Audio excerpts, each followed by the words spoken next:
Hello everyone, কেমন আছো তোমরা? আশা করি ভালো আছো। আর আমি অনেক অনেক ভালো আছি। অনেক দিন পর তোমাদের জন্য ব্লগ নিয়ে এলাম। তো যাই হোক, সকাল সকাল বেরিয়ে পড়লাম একটু শপিং করতে।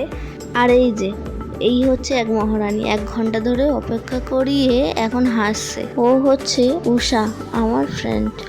দুজন মিলে আগের রাতেই প্ল্যান করে রেখেছিলাম একটু শপিং করতে যাব।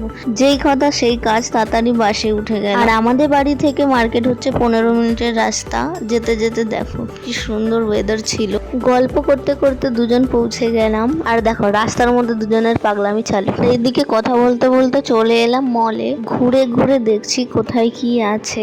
আর এখানকার কালেকশন তো আমার অনেকই ভীষণই পছন্দ। দেখো তোমরাও, এত সুন্দর সুন্দর ড্রেস দেখেই মনে হচ্ছে কোনটা নেব আর কোনটা ছাড়বো। বাট অত টাকা তো নিয়ে আসিনি, যতটা নিয়ে এসেছিলাম ততটাই শপিং করে বাড়ি ফিরে যাচ্ছি। আর এখানে দাদার পুদিনা পাতার শরবত সত্যিই অসাধারণ খেতে। ওখানে বাড়ি ফেরার সময় এগুলো দেখে মনে পড়লো, ও আচ্ছা আজকে তো উল্টো রথ। এগুলো দেখার পর তাড়াতাড়ি করে বাসে উঠে পড়লাম।